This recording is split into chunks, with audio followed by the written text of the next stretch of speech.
MBK 1:14, Burning the Khandhava Forest. Chapter 14. Burning the Khandhava Forest. The Yadus bestowed vast amounts of wealth on Arjuna, and he left Dwarka accompanied by a long train of chariots and elephants as well as hundreds of thousands of cows decorated with silk and gold. Subhadra rode with him on a fine golden chariot drawn by tall white steeds. They soon arrived at Indraprastha, and Arjuna went straight to Yudhishthira. He clasped his feet and then worshipped him according to the Vedic injunctions. Arjuna then worshipped Omya and the other rishis in the royal court. When the ceremonies were complete, his other brothers embraced him with tears in their eyes and asked him to relate to them all his adventures. After spending time with his brothers, Arjuna went to see Draupadi. As he entered her chamber, she turned away from him and said, "O Arjuna, what brings you here at this time? You should go and be with your new bride. That daughter of the Satvata race must be missing you now." Draupadi was annoyed. Arjuna was her favorite among the Pandavas and she feared he might come to prefer Subhadra. The Pandava repeatedly begged her forgiveness and assured her that his love for her was in no way diminished. Draupadi continued to sulk.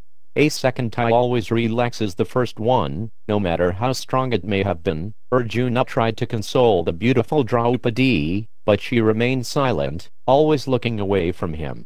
Seeing that he could not win her over, he left her chamber and went to Subhadra. He asked her to dress herself as a cowherd girl. He wanted to remind Draupadi that Subhadra was the sister of Kṛṣṇa. Draupadi's beloved Lord Kṛṣṇa had begun his life as a cowherd boy in a small village. By having Subhadra appear as a cowherd girl, Arjuna hoped that Draupadi's natural affection for Kṛṣṇa would be awakened and directed toward his sister. The Yadu princess was brought into Draupadi's chamber attired in simple red silk. The servant girls who showed her and said, "This maiden has asked if she could become your servant." Subhadra immediately bowed before Draupadi and said, "I am here to do your bidding." Draupadi had never seen Subhadra and did not realize who she was, but seeing her humble demeanor and being reminded of her lord by Subhadra's rustic dress, Draupadi's heart melted. She raised her hands and blessed her, saying, "May you become the wife of a hero and the mother of a hero. May you be without a rival." Subhadra replied, "May it be so." She then introduced herself.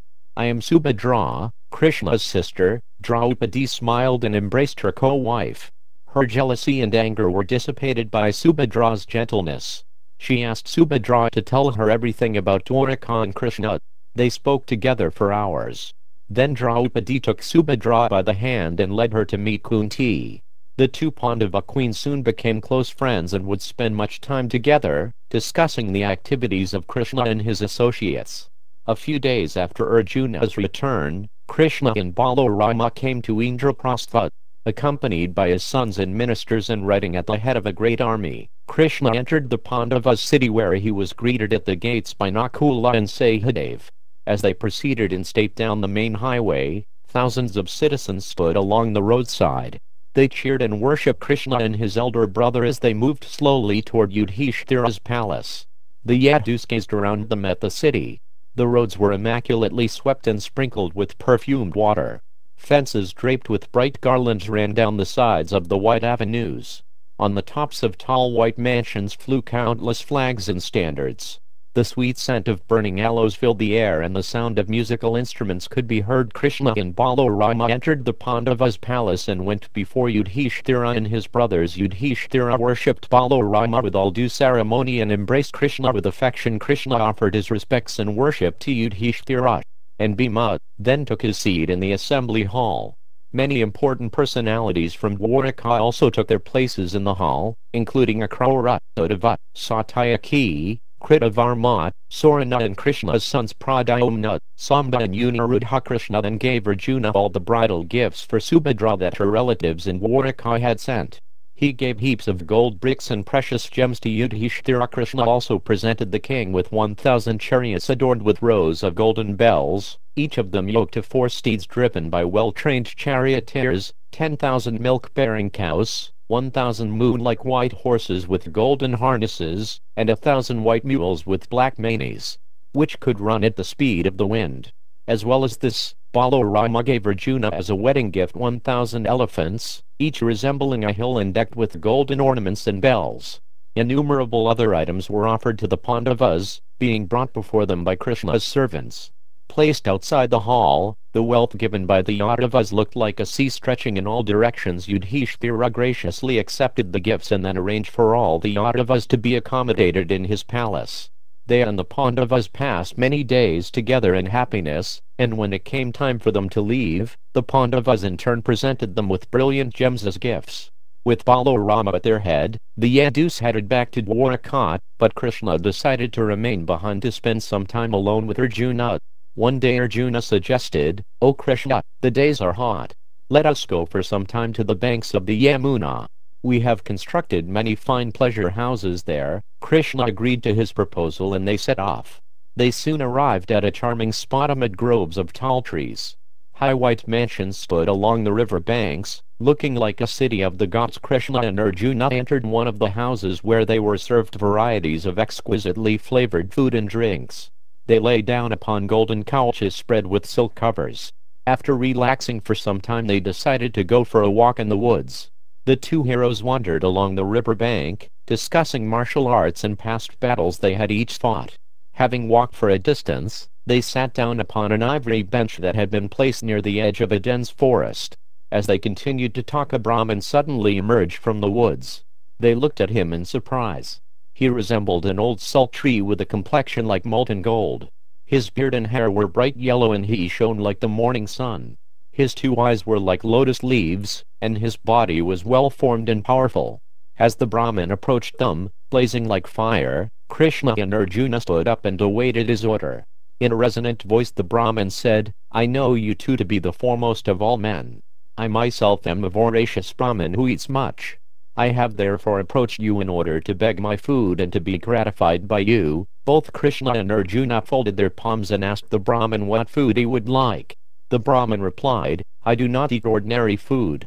Know me to be Agni, the fire god. Give me food that suits me. Please help me to devour this Khandhava forest." He indicated the jungle by which they were standing. Although he had already made many attempts to consume the forest, his efforts had been repeatedly thwarted by Indra. This was because Indra's friend, the Nagatakshaku, lived in the forest. Whenever Agni blazed up and began to cover the forest, Indra would send torrents of rain to stop him. The fire god continued, "Both of you are experts in arms. By your prowess you will be able to prevent Indra from stopping me. Thus I shall consume this great forest. O heroes, this is the food I desire to have from you." Kṛṣṇa and Arjuna looked at each other in surprise. They assured Agni that they would do everything in their power to help him, but they were curious as to why he wanted to consume this particular forest. The deity explained that the Khandhava forest contained numerous varieties of medicinal herbs. He needed the herbs because he was suffering a malady due to having eaten excessive amounts of ghee.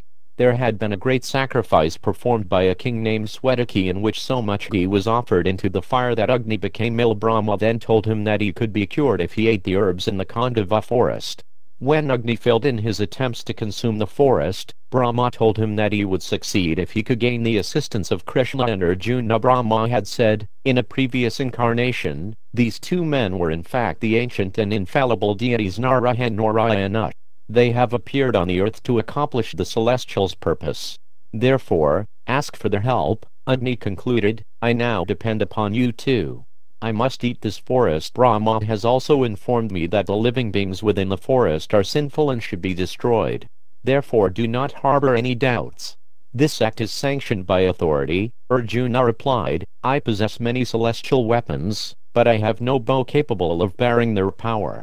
If I am to achieve the task you have set, I will require an inexhaustible quiver of arrows and a chariot drawn by celestial steeds.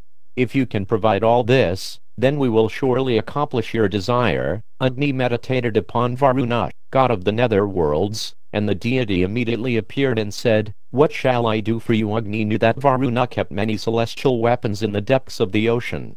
Therefore he asked him to present Arjuna with the celestial bow Khandhava as well as 2 inexhaustible quivers of arrows. Agni also asked that Varuna bring forth the chariot belonging to Sama. The moon god Varuna agreed and caused all those things to appear at that spot. Arjuna looked with wonder at the Khandhava bow. It appeared like a rainbow embedded with celestial gems. As tall as a man, it was flawless. The Pandava took up the shining bow and forcefully twanged its string. A sound like the crash of thunder resounded throughout the forest, terrifying all the creatures. Holding the bow, the joyful Arjuna next approached the huge, golden chariot. It was filled with varieties of celestial weapons as well as the two inexhaustible quivers Agni had requested. The chariot was yoked with golden harnesses to silvery steeds from the land of the Gandharvas. These horses were capable of going anywhere within all the worlds and could move with the speed of the wind or the mind. Above the chariot flew a banner bearing an image of Hanuman. Rama's great monkey servant Hanuman seemed to be burning everything that fell within his gaze. Other flags flew on the chariot bearing images of fierce beasts. All the creatures roared terribly from their standards. Arjuna circumambulated the chariot and then mounted it like a virtuous man ascending to heaven. He put on the suit of celestial armor that lay there. As he stood with the Khandhava in his hand, he resembled the sun shining from behind an evening cloud. He then drove the chariot around, smiling as he heard the loud rumble of its wheels. Varuna also gave Kṛṣṇa a club called Kaumodaki, which roared loudly when wheeled about and which could crush even Daitayas and Danuvas. Kṛṣṇa then mounted Arjuna's chariot, saying that he would become the driver. Arjuna again addressed Agni, "O fire god, we are now ready to satisfy your request. Armed with the Khandhava and assisted by Kṛṣṇa, I am able to withstand the entire host of gods united with the Asuras. What then to speak of Indra? Therefore, blaze up as much as you like and surround this forest." Agni immediately expanded himself around the forest and began to consume it with his 7 kinds of flames.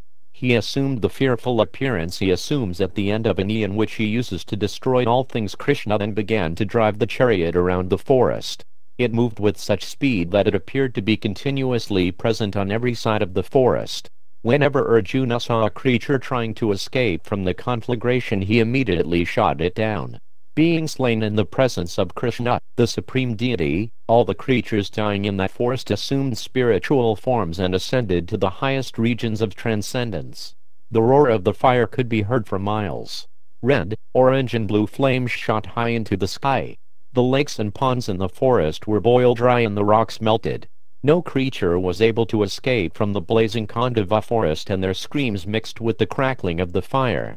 It blazed up to such an extent that it caused fear even to the celestials, who went in a body to Indra and said anxiously, "O Lord of the immortals, why does Agni burn all creatures below? Has the time come for the world's destruction?" Indra looked himself to see what was happening on the earth.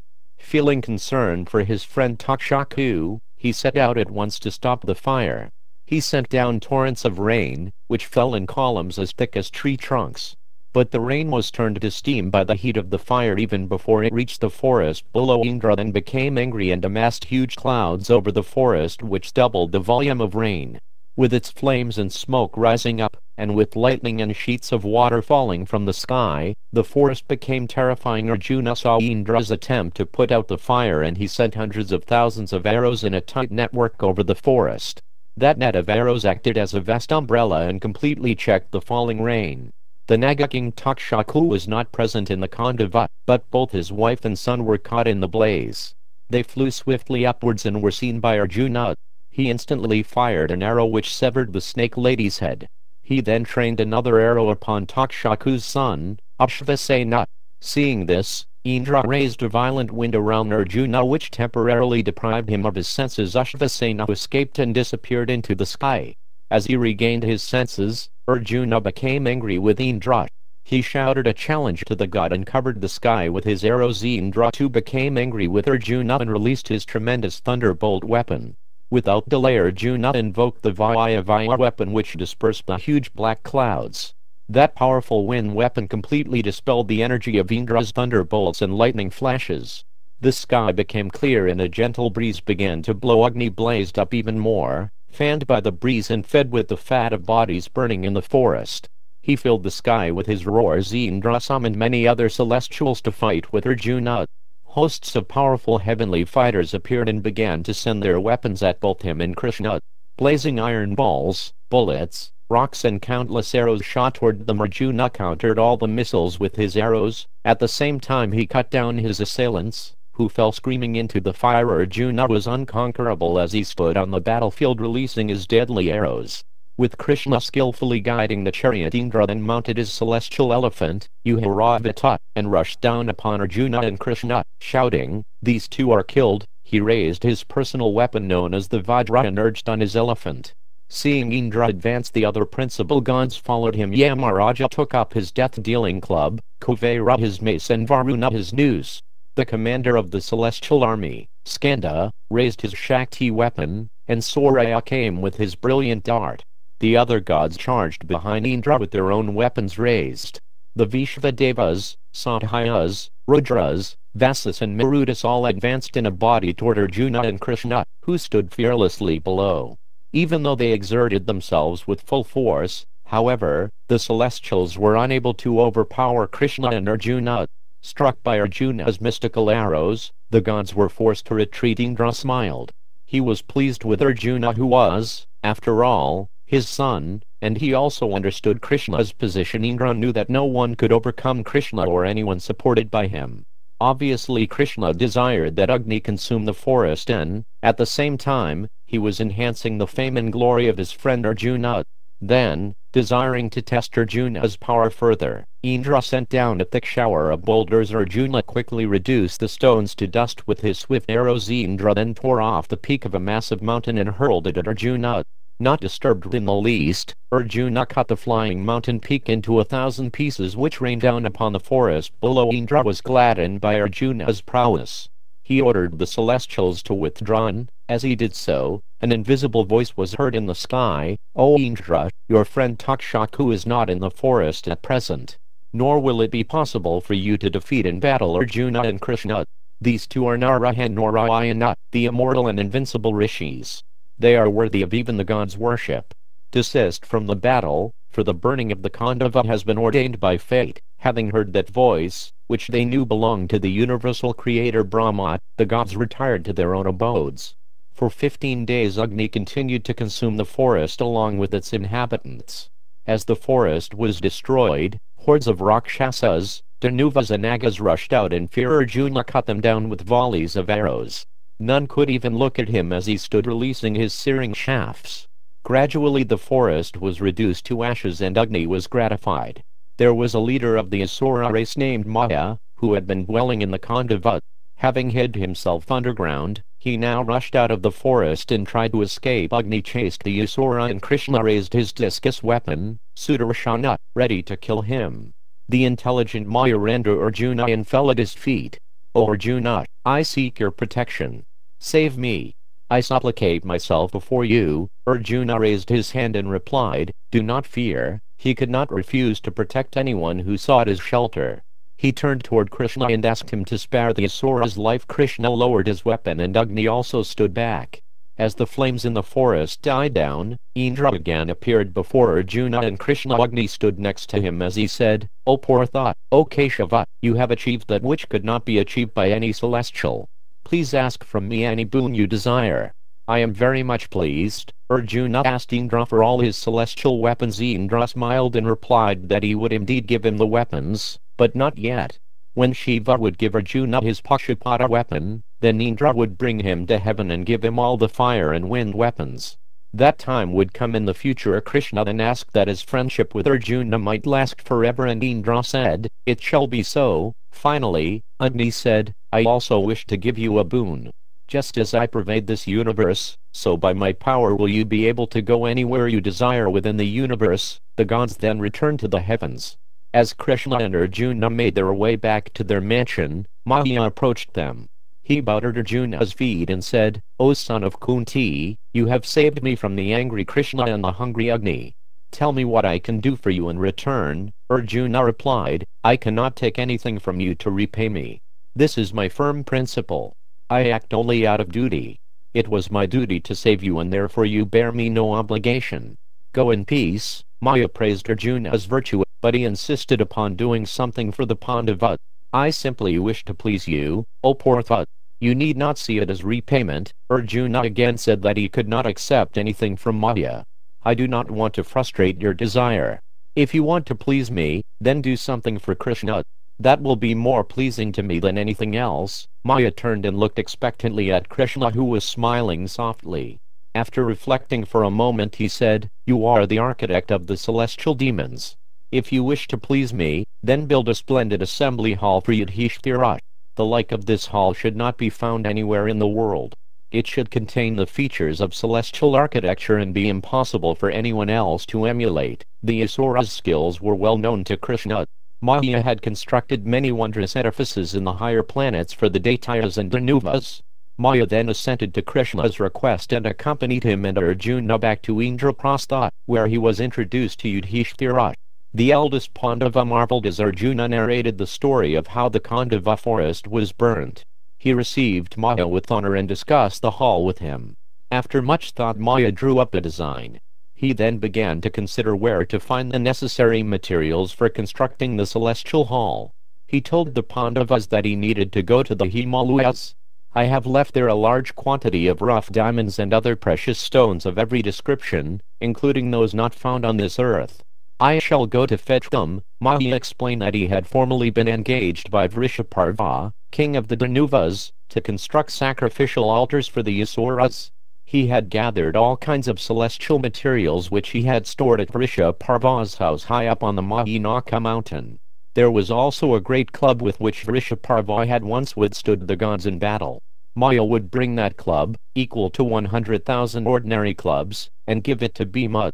He would also fetch from the depths of a lake on Mahinaka the large celestial conch shell known as Devadatta for Arjuna.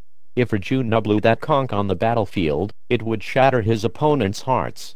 Having gained Yudhishthira's permission, the Asura left quickly for the north. He found all his wealth guarded by Yakshas and Rakshasas, and with their assistance he brought it back to Indraprastha. After presenting the club to Bhima and the conch shell to Arjuna, he commenced work.